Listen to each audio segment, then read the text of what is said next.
नमस्कार दोस्तों, SSC CGL 2025 का रिस्पांस किया गया है। आप सब लोगों ने अपने मार्क्स भी चेक कर लिए होंगे। रिप्रेजेंटेशन के लिए पूरी तरीके से तैयार हो जाइए। और 1 लाख बच्चों का जो डेटा है वो रैंक मित्रा पे भी आ गया है। मेरे सामने ये पूरा डेटा ओपन है।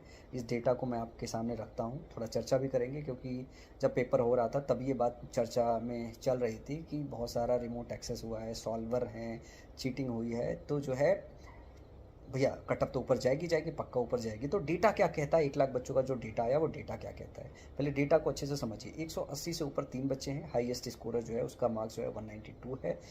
2 बच्चे जनरल के हैं, 1 बच्चा ओबीसी का है। 170 के ऊपर 35 बच्चे हैं, 15 यूआर के हैं, 12 ओबीसी के हैं, ईडब्ल्यूएस के 6, एससी का 1 और एसटी का 1 बच्चा है। 160 के ऊपर 624 बच्चा है। 150 के ऊपर जो है 3839, 145 के ऊपर 7617, 140 के ऊपर 13020 बच्चा है।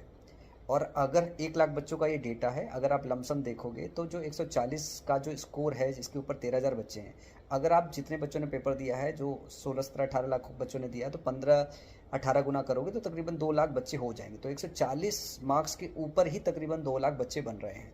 कुछ बच्चे ऊपर से बाहर होंगे, कुछ बच्चे जो है नीचे से इसके अंदर आएंगे। कैटेगरी वाइज जिनको रैंक मिलेगी जो है कट ऑफ के ऊपर जाएंगे।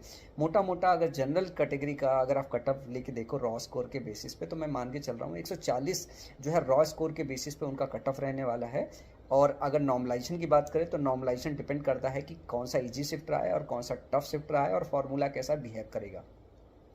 तो अगर फॉर्मूले के हिसाब से अगर बात करें तो अगर इजी और टफ शिफ्ट के हिसाब से बात करें तो सबसे टफ शिफ्ट था 12 सितंबर का, थर्ड शिफ्ट था, जिसमें 101.6845 एवरेज जो है स्कोर बन रहा है। और सबसे जो आसान शिफ्ट था 14 अक्टूबर 2025 का था, जिसमें एवरेज स्कोर 128.26113 है। मतलब 28 नंबर का एवरेज स्कोर में गैप है, 27-28 नंबर का टफ शिफ्ट और इजी शिफ्ट में। मतलब अगर मार्क्स का फ्लक्चुएशन आप देखोगे नॉर्मलाइजेशन के बाद, तो तकरीबन 20 नंबर का फ्लक्चुएशन, 25 नंबर का फ्लक्चुएशन हो सकता है। तो मतलब ये जो कट ऑफ है, जो जनरल की 150 लास्ट ईयर गई थी, ये 150 क्रॉस कर सकती है, 155 160 तक जा सकती है। एक्चुअल जो कट ऑफ है जो कैलकुलेट किया जाता है वो फॉर्मूले के हिसाब से और डेटा आने के बाद कैलकुलेट करके आपके सामने रखा जाएगा। लेकिन अगर आप रॉ स्कोर के बेसिस पे देखें तो 140 अगर जनरल कैटेगरी से बिलोंग करते हो और 140 के ऊपर अगर आपका रॉ स्कोर बन रहा है तो आप डेफिनेटली मेंस की तैयारी कर सकते हो। अगर आप 135 नंबर के ऊपर भी हो तो भी आप तैयारी कर सकते हो। और दूसरी चीज़ है कि अगर आप टफ शिफ्ट में आते हो और आपका स्कोर 120 नंबर है, मतलब आप अपने टफ शिफ्ट के हिसाब से देख लो कि आपका कौन सा टफनेस है, सबसे टफ है, उससे कम टफ है या उससे कम टफ है, तो मान के चलो कि 15-20 नंबर का फ्लक्चुएशन होगा। तो अगर सबसे टफ शिफ्ट में आते हो, अगर आपके 120-122 नंबर बन रहे हैं तो भी आप कट ऑफ क्लियर कर सकते हो, या 125 नंबर बन रहे हैं तो भी आप